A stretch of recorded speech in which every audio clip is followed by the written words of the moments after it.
So you know what we need is some more chroma key and green screen ideas. That's what we need. That's what we need.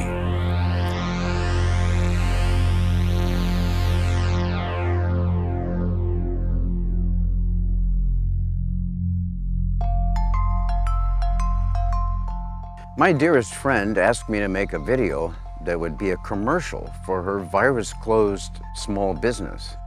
Of course, I said great, but I thought, wait, how do I make a video that's a commercial? From home, using green screen and chroma key. So what's the difference between green screen and chroma key effects? This is the way I see it. Green screen is when I record myself against a green screen, key out the green, and then place that video in front of a background still. I then make a mask from the original background still to create a foreground to give the scene depth by putting me, in this case, behind the counter.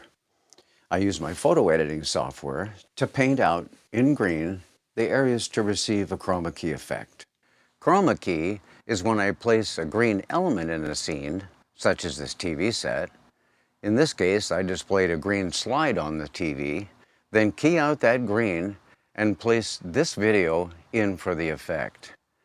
Well, I could have used compositing and just sized and put this video over the TV set, but it wouldn't have allowed me to have this guy walk through the scene. Well, this isn't a green screen shot, but it is a chroma key effect. You know, I get a lot of my ideas from television commercials and television shows. You know, when the commercials come on, that's usually when we go pee, we check the barbecue, check the kids, set the dinner table, but I watch them.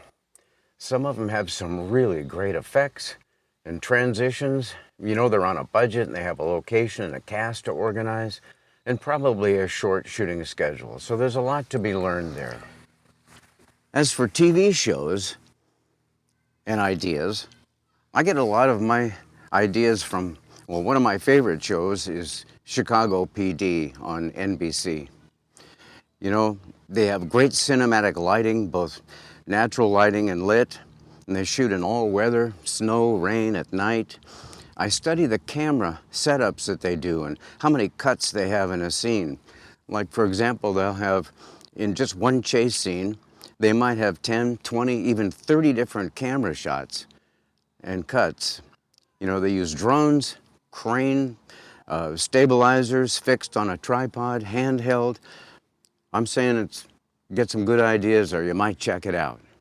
So how do I make a commercial for her Facebook page about virtual shopping for her virus-closed small business, which is an antique store? That was the challenge. You know, I didn't want to make a notice or a bulletin. I wanted to make something that was entertaining and get the whole message in. I had no footage to work with, just the talking points. So here's what I came up with. I could play all three parts, all done from home in my 10 by 10 work area and the street. And at the end, I'll take you behind the scenes and show you the elements that I created to make this work. Here it is. But they'll let me go to a big box store and intermix with maybe 100 other people, but I want to go to my hometown small shops and businesses and be with maybe only a couple of people. I just don't get it. Oh, I think all businesses are essential. That's why they're in business, right? I know it's frustrating, that's for sure. So thanks for the call, Randy. Some really great points. If you're just tuning in, this hour of my radio show we're dedicating to small businesses to call in from around the local area, Kalama, Longview, Woodland, and all the way to Vancouver, to get some free airtime maybe and some exposure and see if we all can help in some way to get back into business. Okay, it looks like I've got time for one more call before the bottom of the hour, so let's see who's next. That would be line 4, Jackie from Dreamweaver Antiques in Kalama. Jackie, you are on the air. Hi, this is not Jackie. She just couldn't stay on hold anymore. And I'm an associate, so thanks for taking my call. Well, I hope we can help. Yeah, this virus lockdown has just been so hard on small businesses. So, what we're going to be doing here at Dreamweaver Antiques is virtual shopping. The store is called Dreamweaver That's Antiques, good. but we have so much more. We've got furniture, kitchenware, ceramics, um, Christmas items year round, toys, books, jewelry, and kind of has like a flea market feeling to it. We have a lot of really cool stuff.